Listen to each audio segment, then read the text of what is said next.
दिल्लीमध्ये भीषण अग्नितांडव, हॉटेलमधल्या आगीमध्ये 21 जणांचा होरपळून मृत्यू. सिलेंडरचा स्फोट होऊन आग लागल्याची माहिती.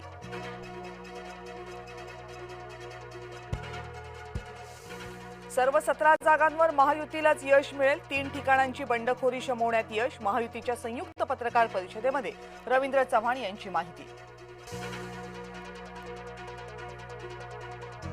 संभाजीनगरमध्ये सत्तार पितापुत्राची बंडखोरी शमणार. अब्दुल सत्तार यांचा मुलगा समीर सत्तार उमेदवारी अर्ज मागे घेणार.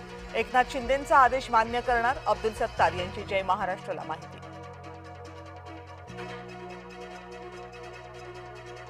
महाजनांची भाजपच्या बंडखोर उमेदवारांशी चर्चा. बंडखोर उमेदवारांनी अर्ज मागे घ्यावेत. नाशिकमधून उदय सामंत यांचं बंडोबांना आव्हान.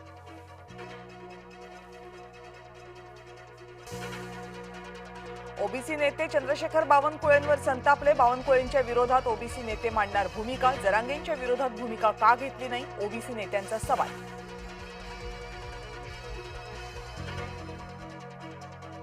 राज्यामध्ये घोडेबाजार सुरू झालाय. राऊतांचा महायुतीवर निशाणा. आमचा पहिला शत्रू शिंदेंची सेना असल्याची टीका.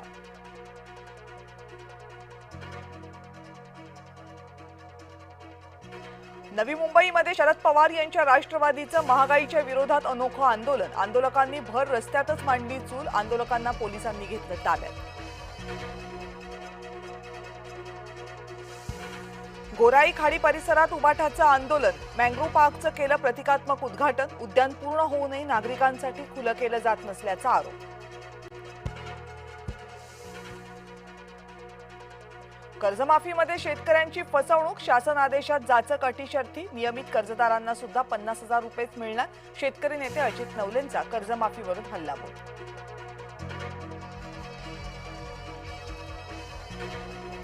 बाजोरिया पितापुत्रांवर अमरावतीमध्ये गुन्हा दाखल. शासकीय कामात अडथळा आणल्याचा ठपका. जिल्हाधिकारी कार्यालयामध्ये जाऊन शिबिगाळ करणं भोवलं.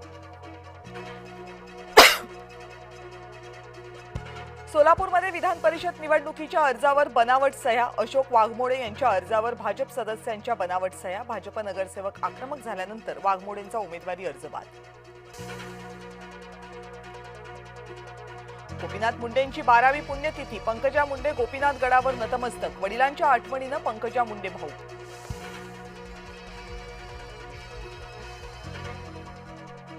सोलापूरमध्ये व्हिडिओ बनवून जाकीर अब्दुल रजाकची आत्महत्या. पत्नीचे विवाहबाह्य संबंध असल्याचा नातेवाईकांचा आरोप. पत्नीच्या प्रियकरानं कानशिलात लगावल्यानं आत्महत्या केल्याचा आरोप.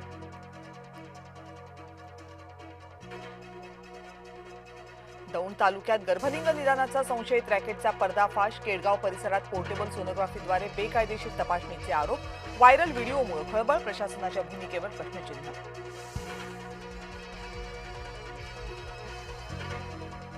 खानसरांच्या कोचिंग सेंटर बाहेर गोळीबार. हल्लेखोरांनी 5 ते 6 राऊंड फायर केल्याची माहिती. 2 दिवसात कोचिंग सेंटर उडवून देण्याची धमकी. सुरक्षा रक्षकालाही बेदम मारहाण.